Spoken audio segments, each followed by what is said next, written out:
Il était une fois un roi et une reine qui étaient si fâchés de n'avoir point d'enfants, si fâchés que n'on saurait dire.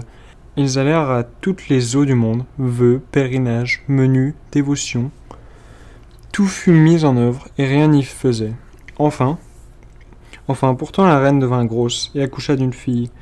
On fit un beau baptême et on donna pour marraine à la petite princesse toutes les fées qu'on put trouver dans le pays. Il s'en trouva 7. Afin que chacune d'elles lui faisant un don, comme c'était la coutume des fées en ce temps-là. La princesse eut par ce moyen toutes les perfections imaginables. Après les cérémonies du baptême, toute la compagnie revint au palais du roi, où il y avait un grand festin pour les fées. On mit devant chacune d'elles un couvert magnifique avec un étui d'or massif, où il y avait une cuillère, une fourchette et un couteau de fin or garni de diamants et de rubis.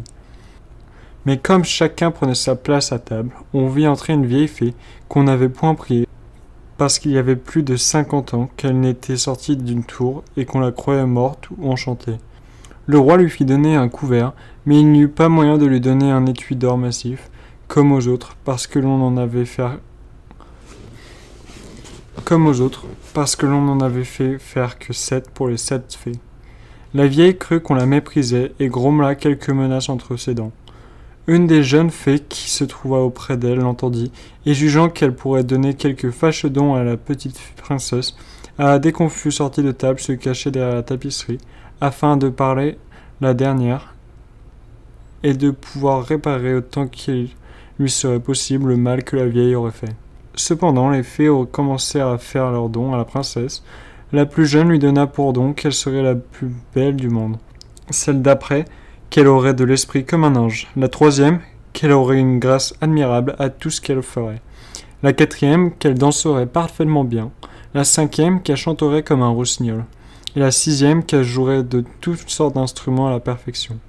Le rang de la vieille fée étant venu, elle dit en branlant la tête, encore plus de dépit que de vieillesse, que la princesse se percerait la main d'un fuseau et qu'elle en mourrait. Ce terrible don fit frémir toute la compagnie, et il n'y eut personne qui ne pleura. Dans ce moment, la jeune fée sortit de derrière la tapisserie et dit tout haut ces paroles. « Rassurez-vous, roi et reine, votre fille n'en mourra pas. Il est vrai que je n'ai pas assez de puissance pour défaire entièrement ce que mon ancienne a fait.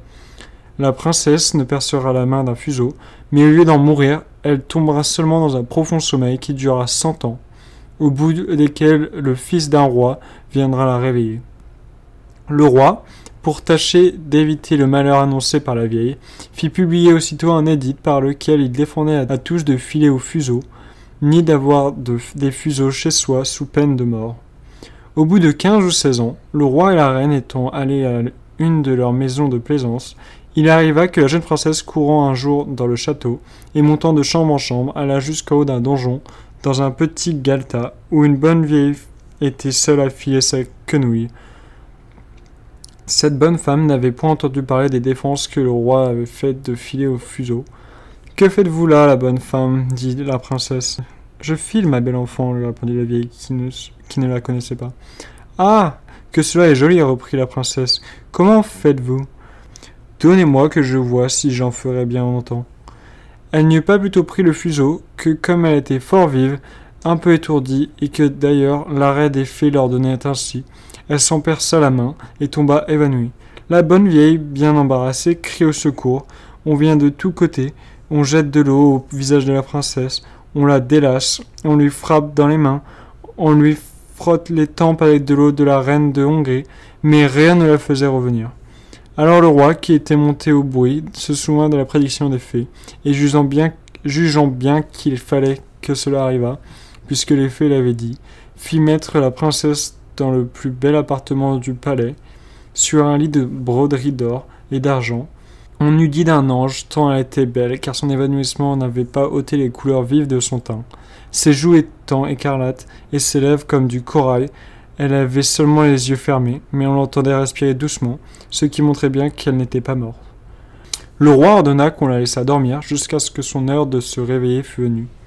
La bonne fée qui lui avait sauvé la vie en la condamnant à dormir 100 ans, étant dans le royaume de Mataquin, à 12 milieux de là, lorsque l'incident arriva à la princesse, Mais elle en fut avertie en un instant par un petit nain qui avait des bottes de 7 lieues. C'étaient des bottes avec lesquelles on faisait 7 lieues d'une seule enjambée. La fée partit aussitôt, et on la vit au bout d'une heure, arriver dans un chariot tout de feu, traîné par des dragons. Le roi lui alla présenter la main à la descente du chariot. Elle approuva tout ce qu'il avait fait, mais comme elle était grandement prévoyante, elle pensa que quand la princesse viendrait à se réveiller, elle sera bien embarrassée toute seule dans ce vieux château. Voici ce qu'elle fit. Elle toucha de sa bague tout ce qui était dans ce château. Or le roi et la reine, gouvernante, fille d'honneur, femme de chambre, gentilhomme, officier, maître d'hôtel, cuisinier, marmiton, galopin, garde, suisse page, valet de pied. Elle toucha aussi tous les chevaux qui étaient dans les écuries avec les palefreniers, les gros matins de basse-cour et Pouf, la petite chienne de la princesse qui était auprès d'elle sur son lit. Dès qu'elle les eut touchés, elles s'endormirent tous pour ne se réveiller qu'en même temps que leur maîtresse, afin d'être toutes prêtes à la servir quand elle en aurait besoin. Les broches même qui étaient au feu, tout pleines de perdrix et de faisans, s'endormirent, et le feu aussi. Tout cela se fit en un moment, les fées n'étant pas longues à leur besogne. Alors le roi et la reine, après avoir embrassé leur chère enfant sans qu'elle s'éveillât, sortirent du château et firent publier des défenses à qui que ce soit d'en approcher. Ces défenses n'étaient pas nécessaires, car il crut dans un quart d'heure, tout autour du parc, une si grande quantité de grands arbres et de petits, et ronces et d'épines, entrelacés les unes dans les autres, que bête ni homme n'y aurait pu passer, en sorte qu'on ne voyait plus que les hauts des tours du château. Encore n'était-ce que de bien loin. On ne douta point que la fée n'eût encore fait là un tour de son métier, afin que la princesse, pendant qu'elle dormirait, n'eût rien à craindre des curieux. Au bout de 100 ans, le fils du roi, qui régnait alors, et qui était d'une autre famille que la princesse endormie, étant allé à la chasse de ce côté-là, demanda ce que c'était que ces tours qu'il voyait au-dessus d'un grand bois fort épais. Chacun lui répondit selon qu'il en avait ouï parler.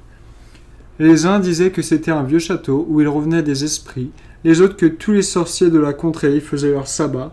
La plus commune opinion était qu'un ogre y demeurait, et que là qu'il emportait tous les enfants qu'il pouvait attraper pour pouvoir les manger à son aise, et sans qu'on le puisse suivre. Ayant seul le pouvoir de se faire un passage au travers du bois, le prince ne savait qu'en croire lorsqu'un vieux paysan prit la parole et lui dit « Mon prince, il y a plus de 50 ans que j'ai entendu dire de mon père qu'il y avait dans ce château une princesse, la plus belle du monde, qu'elle devait y dormir 100 ans, et qu'elle sera réveillée par le fils d'un roi, à qui elle était réservée. » Le jeune prince, à ce discours, se sentit tout feu. Il crut sans hésiter qu'il mettrait fin à une si belle aventure, et poussé par l'amour et par la gloire, il résolut de voir sur le champ ce qu'il en était. À peine s'avança-t-il vers le bois, que tous ces grands arbres, ces ronces et ces épines s'écartèrent d'eux-mêmes pour le laisser passer. Il marcha vers le château qu'il voyait au bout d'une grande avenue, où il entra, et ce qui le surprit un peu, il vit que personne de ces gens ne l'avait pu suivre, parce que les arbres s'étaient rapprochés dès qu'il était passé. Il continua donc son chemin, un prince jeune et amoureux et toujours vaillant.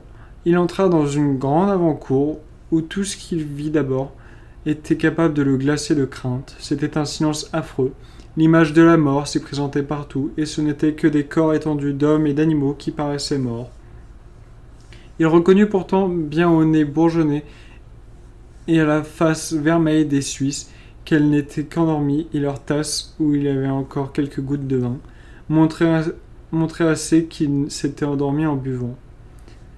Il passe une grande cour pavée de marbre, il monte l'escalier, il entre dans la salle des gardes qui était rangée en haie, l'arme sur l'épaule et ronflant de leur mieux. Il traverse plusieurs chambres pleines de gentilshommes et de dames, dormant tous les uns debout, les autres assis. Il entre dans une chambre toute dorée, et il vit sur un lit dont les rideaux étaient ouverts de tous côtés, le plus beau spectacle qu'il eût jamais vu. Une princesse qui paraissait avoir 15 ou 16 ans, et dont l'éclat resplendissant avait quelque chose de lumineux et de divin. Il s'approcha en tremblant et en admirant, et se mit à genoux auprès d'elle. Alors, comme la fin de l'enchantement était venue, la princesse s'éveilla, et le gardant avec des yeux plus tendres qu'une première vue ne semblait le permettre. « Est-ce vous, mon prince ?» lui dit-elle. « Vous vous êtes bien fait attendre. » Le prince, charmé de ces paroles, et plus encore de la manière dont elles étaient dites, ne savait comment lui témoigner sa joie et sa reconnaissance. Il l'assura qu'il l'aimait plus que lui-même. Ses discours furent mal rangés. Il en plurent davantage, peu d'éloquence, beaucoup d'amour. Il était plus embarrassé qu'elle, et l'on ne doit pas s'en étonner. Elle avait eu le temps de songer à ce qu'elle aurait à lui dire. Car il y a apparence, l'histoire n'en dit pourtant rien, que la bonne fée, pendant un si long sommeil, lui avait procuré le plaisir de songes agréables. Enfin, il y avait 4 heures, ils se parlaient, et ils ne s'étaient pas encore dit la moitié des choses qu'ils avaient à se dire. Cependant, tout le palais s'était réveillé avec la princesse, chacun songeait à faire sa charge, et comme ils n'étaient pas tous amoureux, ils mouraient de faim. La dame d'honneur, pressée comme les autres, s'impatienta et dit tout à la princesse que la viande était servie. Le prince aida la princesse à se lever. Elle était toute habillée et forte, magnifiquement, mais il se garda bien de lui dire qu'elle était habillée comme ma grand-mère et qu'elle avait un collet monté. Elle n'en était pas moins belle. Ils passèrent dans un salon de miroirs et y soupèrent, servis par les officiers de la princesse. Les violons et les hautbois jouèrent de vieilles pièces, mais excellentes, quoiqu'il eût près de 100 ans qu'on ne les joua plus. Et après souper, sans perdre de temps, le grand aumônier les maria dans la chapelle du château, et la dame d'honneur leur tira le rideau. Ils dormirent peu, la princesse n'en avait pas grand besoin, et le prince la quitta dès le matin pour retourner à la ville, où son père devait être en peine de lui. Le prince lui dit qu'en chassant, il s'était perdu dans la forêt et qu'il avait couché dans la hutte d'un charbonnier qui lui avait fait manger du pain noir et du fromage. Le roi, son père qui était bon homme, le crut, mais sa mère n'en fut pas bien persuadée. Et voyant qu'il allait presque tous les jours à la chasse et qu'il avait toujours une bonne raison pour s'en excuser, quand il avait couché 2 ou 3 nuits dehors, elle ne douta plus qu'il n'eût quelque amourette, car elle vécut avec la princesse plus de 2 ans entiers, et en eut 2 enfants, dont le premier qui fut une fille, fut nommé l'Aurore, et le second un fils, qu'on nomma le Jour, parce qu'il paraissait encore plus beau que sa sœur. La reine dit plusieurs fois à son fils pour le faire expliquer qu'il fallait se contenter dans la vie, mais il n'osa jamais lui confier son secret. Il la craignait quoiqu'il l'aimât, car elle était de race ogresse, et le roi ne l'avait épousée qu'à cause de ses grands biens.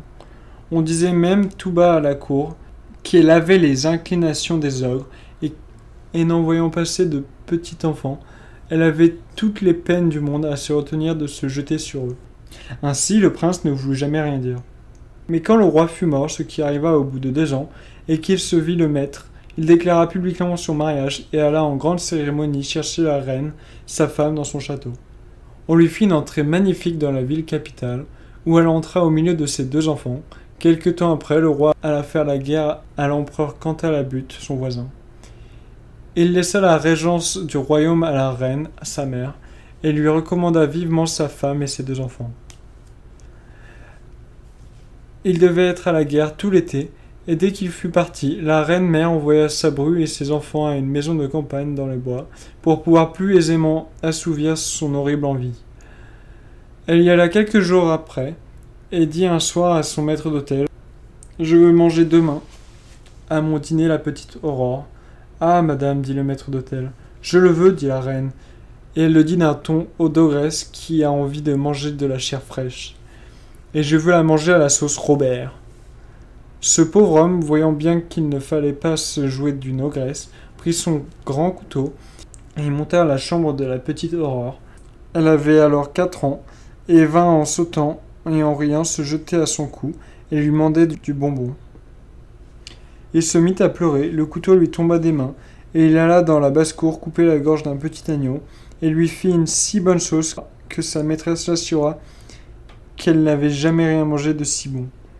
Elle avait emporté en même temps la petite Aurore, et l'avait donnée à sa femme pour la cacher dans le logement qu'elle avait au fond de la basse-cour.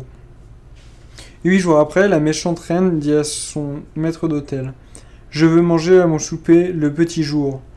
Il ne répliqua pas, résolu de la tromper comme l'autre fois. Il alla chercher le petit jour et le trouva avec une petite fleur à la main, dont il faisait des armes avec un gros singe. Il n'avait pourtant que 3 ans.